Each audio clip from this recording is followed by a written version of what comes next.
Pastor Paroki, Bapak Ibu, saudara-saudari yang terkasih dalam Tuhan, para frater, Shalom. Pada satu kesempatan, seorang dosen, yakni dia juga adalah imam keuskupan Manado, salah satu keuskupan, ya sudah dibilang lagi, keceplosan. Berbincang-bincang dengan kami setelah dia selesai mengajar kitab hukum kanonik. Dia adalah imam yang dianugerahkan dengan karunia melihat kapan orang akan mati dan karunia melihat orang-orang atau arwah yang tentu sudah mati, arwah orang-orang mati. Dan dia selalu mengatakan atau berbicara setiap tanggal 2 November saat dia mempersembahkan misa, dia akan selalu berkeringat. Apa alasannya? Karena gereja penuh sesak. Karena ada begitu banyak umat datang, tapi juga ada begitu banyak arwah yang datang, sehingga merasa kepanasan. Tapi orang lain tidak lihat, dia bisa lihat. Di Mamajang kita pakai AC, sehingga tidak terasa agak sejuk. Tapi kalau Anda merasa agak panas, ada temantak di samping.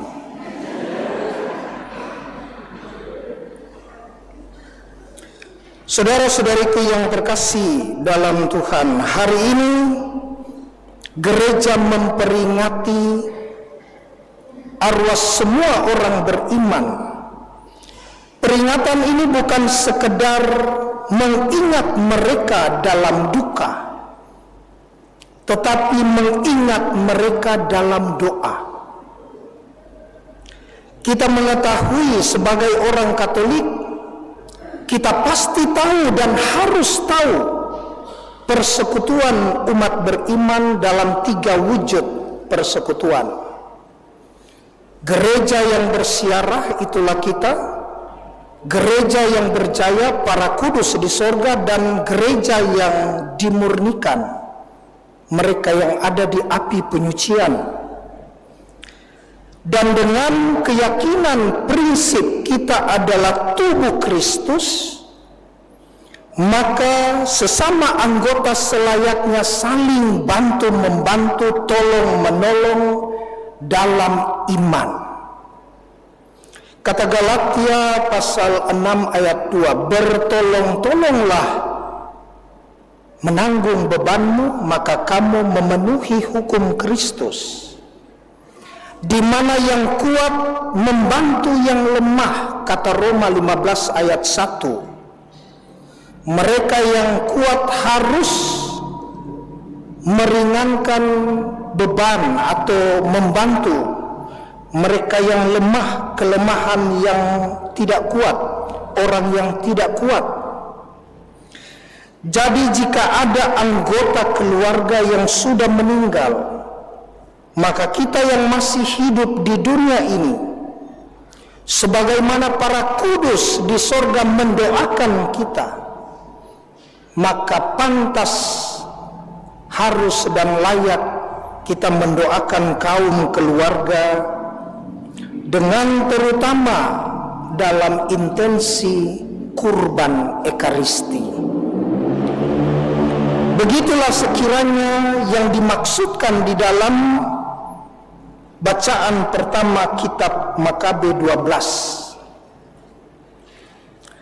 bahwa orang mendoakan mereka yang sudah meninggal di dalam ekaristi kudus sebagai silih, salah satu silih terbesar dan tertinggi, tetapi juga di dalam perbuatan-perbuatan baik dan derma. Bahwa hal ini telah dianjurkan dan diajarkan sejak Konsili Layan Yang kedua tahun 1274 dan Konsili Florence tahun 1439. Bukan menjadi ajaran yang baru sehingga orang bertanya, haruskah kita doakan?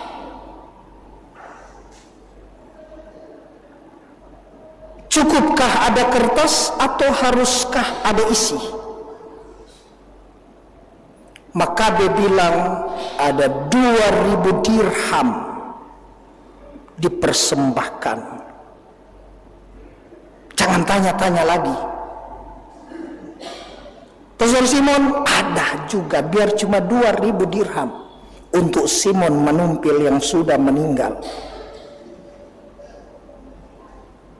Bukan cuma Bapak Ibu, karena keyakinan gereja dalam iman sebagai depositum fide, kekayaan iman yang mengakar dan dipraktekkan dari generasi ke generasi, dari abad ke abad. Ini bukan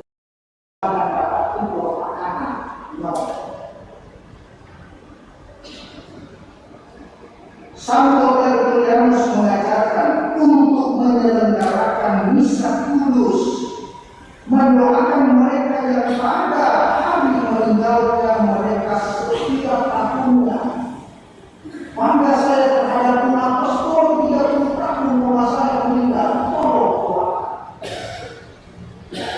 ada yang cuma sampai 1 tahun dia lupa dia punya mama. Kenapa? Dulu dia punya mama yang ramas dia di leher.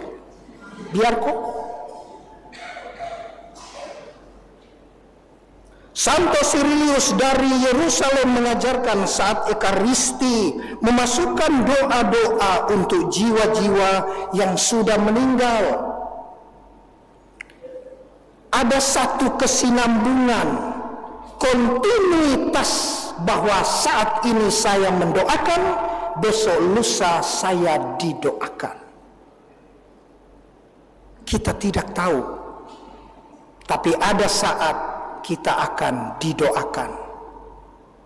Santo Yohanes Chrysostomus dan Santo Agustinus mengatakan, orang beriman dapat mendoakan jiwa-jiwa orang yang meninggal dengan mengadakan derma.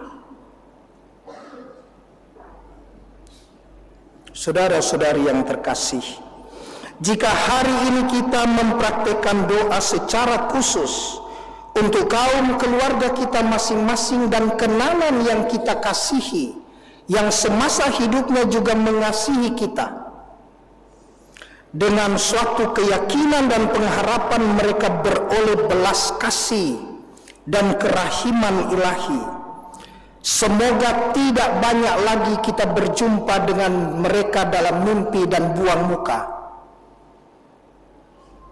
Kau tidak doakan saya? Supaya tidak kita akan mencium bau tidak jelas, karena pasti mereka minta didoakan. Supaya tidak banyak lagi kita berkeringat saat misa, bukan berarti saya duduk berkeringat ada arwah, tidak, nah.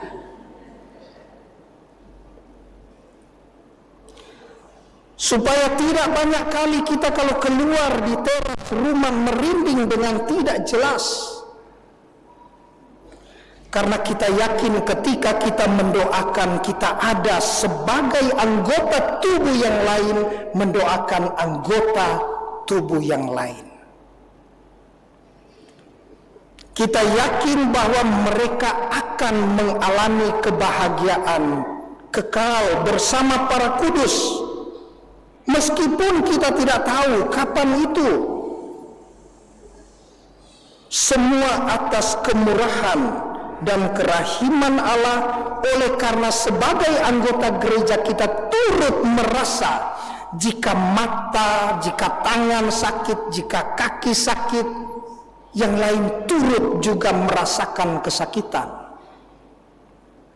Kapan itu kita tidak tahu. Yang kita tahu adalah kita mendoakan. Dan yang paling kita tahu adalah apa yang Tuhan katakan dalam bacaan Injil hari ini. Yakni yang pertama, supaya setiap orang jangan ada yang hilang. Setiap orang daripadamu jangan ada yang hilang. Yang kedua, supaya setiap orang beroleh hidup yang kekal, kata bacaan Injil. Dan yang terakhir, supaya setiap orang dibangkitkan pada akhir zaman. Semoga demikian.